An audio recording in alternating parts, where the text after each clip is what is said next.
Muslim gangs in UK high-security jails are forcing prisoners to convert to Islam and to join their brotherhood with threats and beatings. That's according to a new Ministry of Justice report.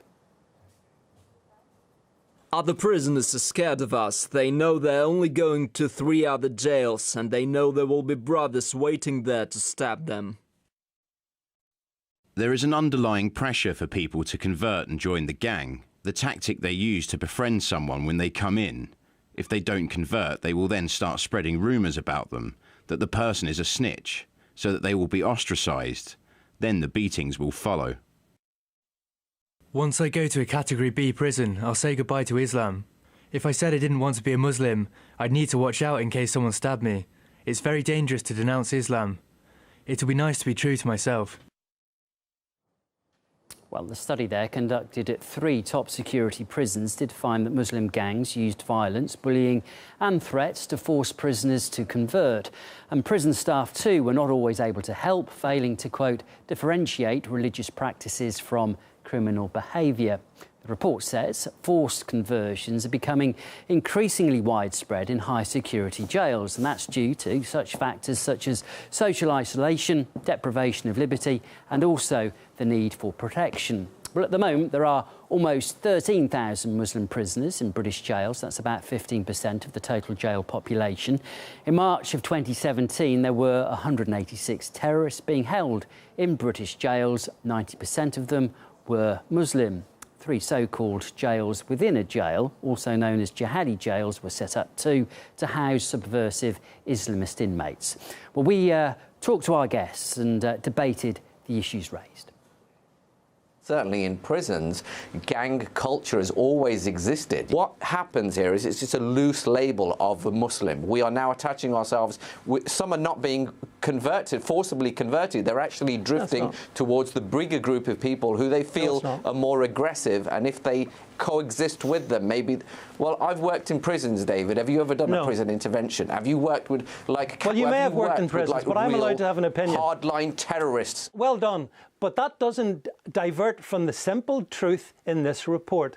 And the truth in this report is that Muslim gangs are causing great trouble inside maximum security prisons, and that the people at the top of the Muslim gangs are convicted terrorists.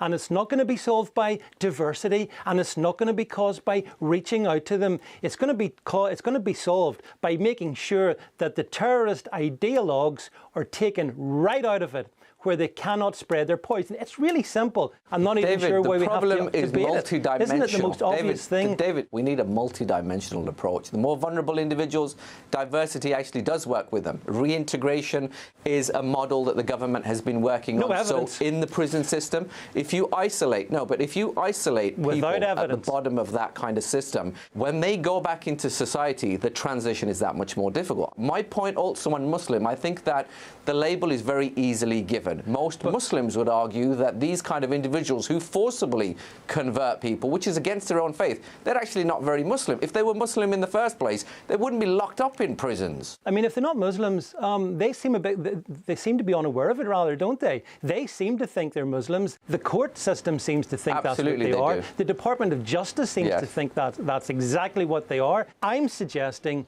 essentially, a British Gitmo for these individuals. That's what's worked successfully in the States, where they've taken Guantanamo never resolved anything. Think we need if to you have realise that something with the equivalent. budget, David, we have an economic situation. We don't have the money to build these maximum prisons. And what has Guantanamo really achieved? Plenty. It's made sure that those interned have never committed any more crime. Once they get out of prison, they could be even worse. Intervention, mediation is important. The thing is, we have changed people in prison. We have brought them around. We do have the counter-narratives. We have the individuals. We have the interventionists, the practitioners, and very well-informed scholars who have been able to change people's mindsets. And that actually costs a lot less than building what he sees as some kind of maximum prison. But prisons are not about scholars. I mean, this is Britain. mad. All I seek to do is to protect innocent British citizens from the consequences of radicalised Muslims coming out of prisons and doing the things that we've seen from 2015, actually, by the way, on Westminster Bridge and other parts of the UK. And I want to see all that stopped. And the way you do that is, it's not about pastors, it's not about preachers, it's about the strongest security imaginable. And that's what we need.